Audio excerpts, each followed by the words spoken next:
स्वागत है साथियों, विकास शर्मा क्लासेस में आप सभी का हार्दिक अभिनंदन है। हम पढ़ रहे हैं स्टैटिस्टिक्स और स्टैटिस्टिक्स में मैंने पिछले 3 लेक्चर डाल दिए हैं। अभी तक आप लोगों ने वो लेक्चर नहीं देखे हैं तो वो लेक्चर्स देख लीजिए।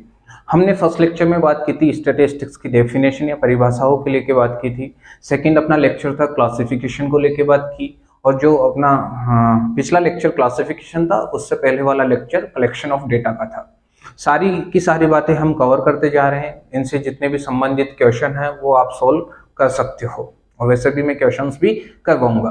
आज हम जो बात करेंगे वो बात करेंगे टेबुलेशन को लेके, सारणियन को लेके। सारणियन पिछले लेक्चर में मैंने बात किया था। सारणियन क्या होता है?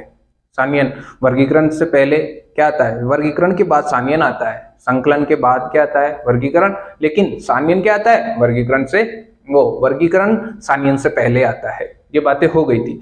आज हम पढ़ने वाले हैं सारणियन, टेबुलेशन। क्या पढ़ने वाले हैं आज? टेबुलेशन। टेबुलेशन को सारणियन बोलते हैं, सारणियन। अब सारणियन होती क्या है ये भी देखते हैं। सारणियन, सर सारणियन का मतलब तो बताओ, सारणियन बोलते जा रहे हो। सारणियन का मतलब क्या होता है ये देखिए। सारणियन क्या होती है? जितना भी आपके पास डेटा होता है, गिवन डेटा होता है, या वर्गीकरण के बाद जो वर्गीकृत डेटा होता है उसको कॉलम और स्तंभों में हम क्या कर देते हैं? क्रमबद्ध कर देते हैं। उसी को हम क्या बोलते हैं? सारणियन कहते हैं। उसी को क्या बोलोगे आप? सारणियन बोलोगे। सर समझ में नहीं आया। अभी लो बेटा, अभी देखते हैं दोस्तों। सारणियन का मतलब क्या होता है? देखो, वर्गीकरण के बाद, ऐसे लिख लो, समंकों के वर्गीकरण के बाद, समंकों के वर्गीकरण के बाद, समंकों के वर्गीकरण के बाद वर्गीकृत समंकों को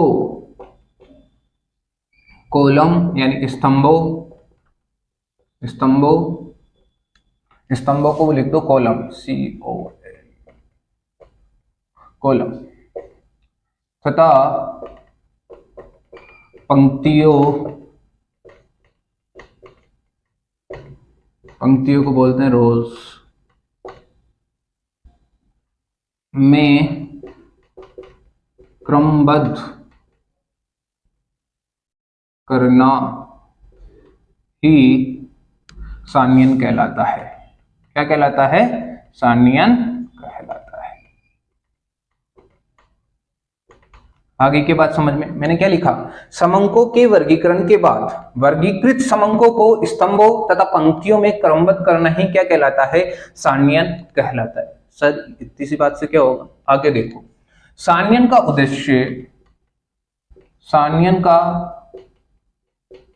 उद्देश्य तुलनात्मक अध्ययन को संभव बनाना है। तुलनात्मक अध्ययन को संभव बनाना है। सारणियन का उद्देश्य तुलनात्मक अध्ययन को क्या करना है? संभव बनाना है, तथा अनुसंधान से जुड़े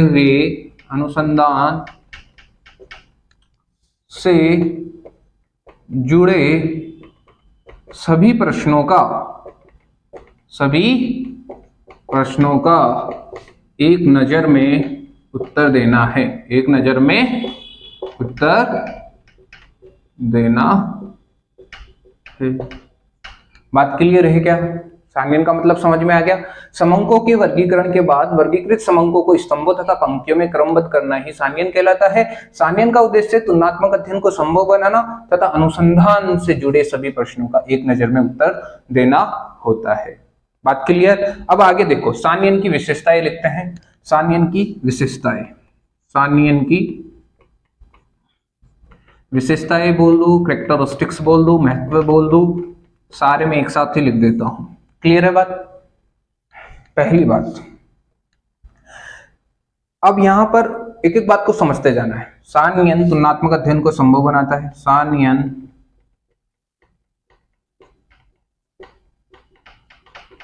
तुलनात्मक अध्ययन को क्या करता है? ये संभव बनाता है। क्लियर है क्या? या बनाती है, बनाता है, कुछ भी लिख लो आप। ओके, आगे देखिए, सान्यन समंकों को सरल रूप में स्पष्ट करती है, स्पष्ट करती है। सान्यन समंकों को सरल रूप में स्पष्ट करती है। ओके, यहां पर कहलाती है लिख लो, फिर मैं ती लगा रहा हूं तो कहलाती है लिख लो। सान्यन तुलनात्मक अध्ययन को संभव बनाती है, सान्यन समंकों को सरल रूप में स्पष्ट करती है। अब आगे देखो, सान्यन समंकों को संक्षिप्त रूप देती है। क्या देती है? संक्षिप्त रूप प्रदान करती है। बातें क्लियर हो रही है? सान्यन समंकों को क्या करती है? संक्षिप्त रूप प्रदान करती है। जो डेटा बिखरा हुआ होता है उसको एकत्रित कर देती है, छोटे रूप में प्रस्तुत कर देती है। क्लियर है बात? सभी प्रश्नों का एक नजर में उत्तर देती है, सभी प्रश्नों का एक नजर में उत्तर प्रदान करती है। सान्यन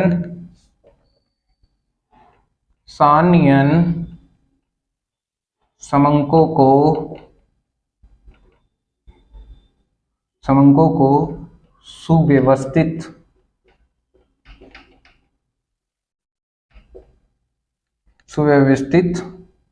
तरीके से व्यवस्थित करती है, व्यवस्थित करती है।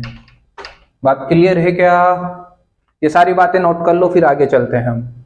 सान्यन तुलनात्मक अध्ययन को संभव बनाती है, सान्यन समंकों को सरल रूप में स्पष्ट करती है, सान्यन समंकों का संक्षिप्त रूप प्रदान करती है, सभी प्रश्नों का एक नजर में उत्तर प्रदान करती है। सान्यन समंकों को सुव्यवस्थित तरीके से व्यवस्थित करती है।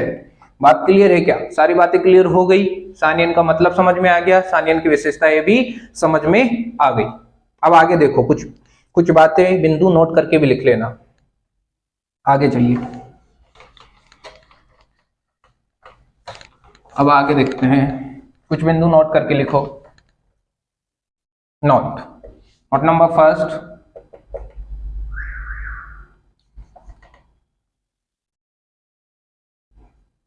सान्यन वर्गीकरण के बाद का चरण है। सान्यन वर्गीकरण, दूसरा बिंदु इसी को ही देखो, आगे देखो, इसी को घुमा दिया। फिर सान्यन वर्गीकरण, सान्यन का प्रथम चरण है, सान्यन का पहला चरण होता है। वर्गीकरण सान्यन का पहला चरण होता है, क्योंकि वर्गीकृत समंकों को क्या किया जाता है? सान्यन किया जाता है। बात क्लियर है क्या? हाँ सर, बातें क्लियर होती जा रही है। फिर देखो, ये बात क्लियर हो गई क्या?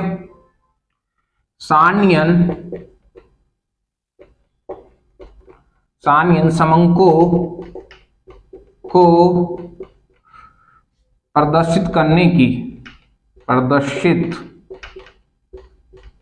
या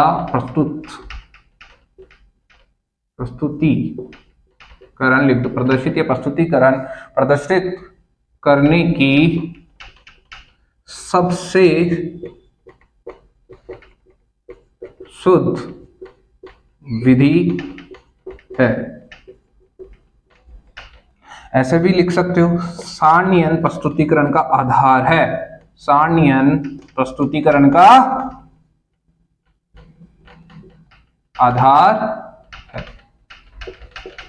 ये बातें नोट कर लो फटाफट। सान्यन वर्गीकरण के बाद का चरण है, वर्गीकरण सान्यन का पहला चरण होता है।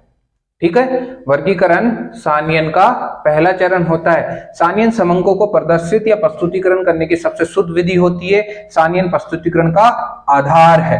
क्लियर है क्या बात? ये सारे बिंदु नोट कर लीजिए आप। फिर आगे चलते हैं, सानियन और वर्गीकरण का डिफरेंस समझाते हैं, फिर हम सारणी बना के समझाते हैं क्या क्या होते हैं सानियन के अंक। नोट हो गए? देखिए अब आगे।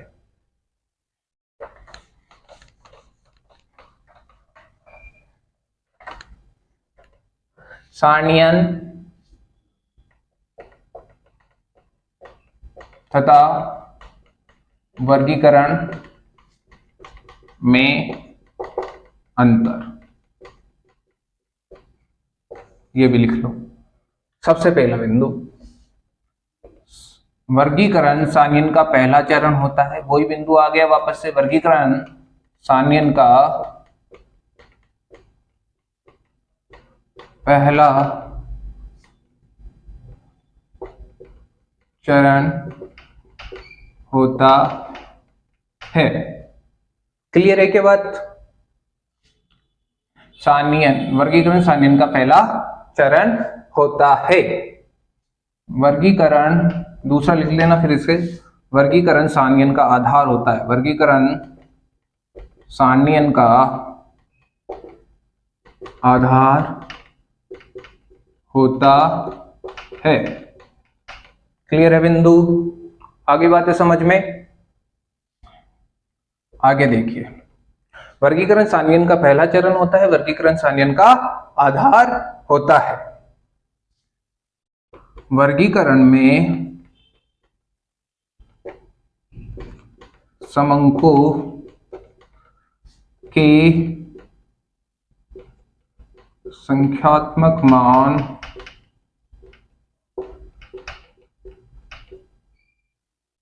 समान तथा असमान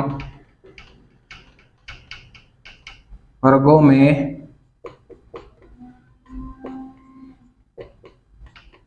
होते हैं। जबकि सारणियन में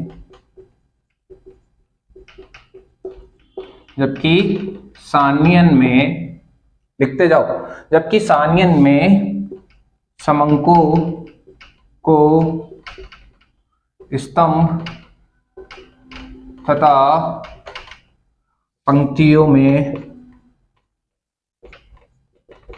क्रमबद्ध करते हैं। बातें क्लियर है क्या? सारी बातें क्लियर हो रही है?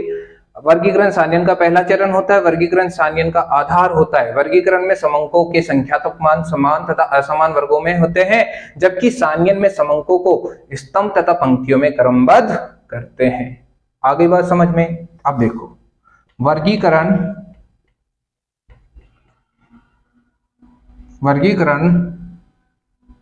विश्लेषण, समंकों का विश्लेषण करने की, समंकों का विश्लेषण करने की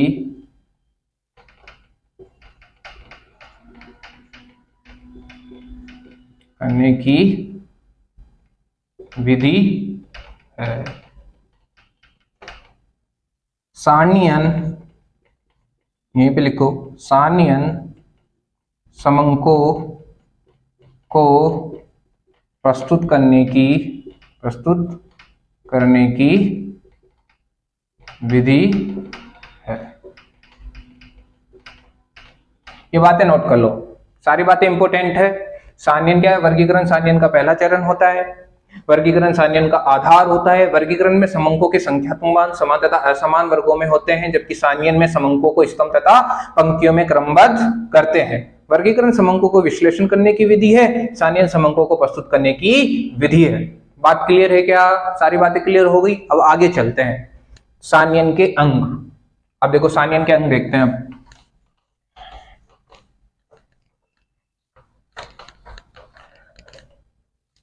सारणियन के अंग, सारणियन के अंग, पार्ट्स ऑफ टेबल।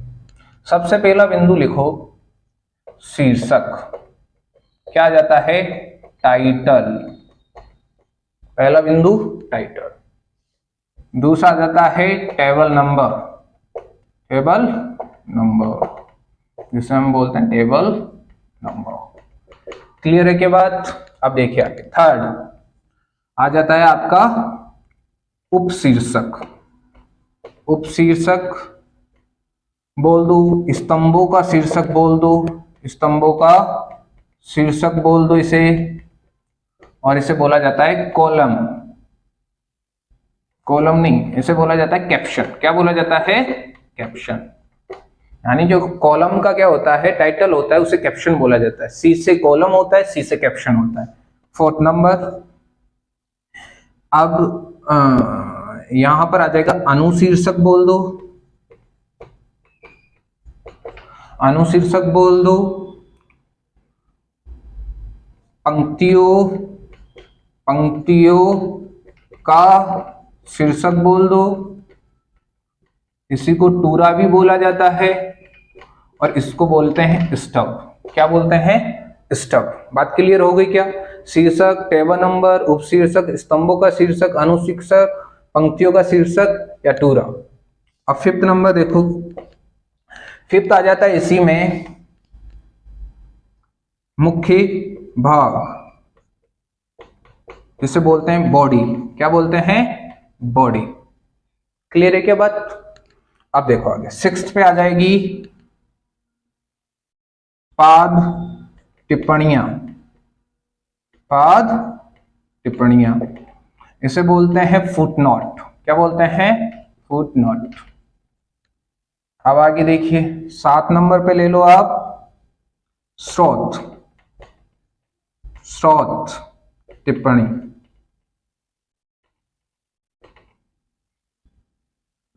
और 8 नंबर पे ले लो शीर्ष टिप्पणी।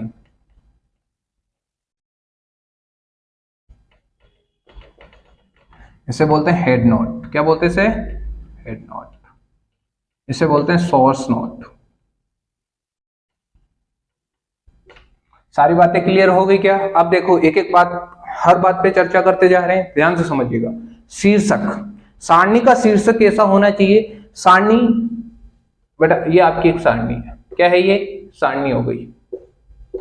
ये लो, ये क्या हो गई आपकी? सारणी। ये इधर होती है पंक्तियां, ये क्या हो गई? पंक्तियां। ये हो गई कॉलम। ठीक है, ये हो जाता है यहां पर शीर्षक।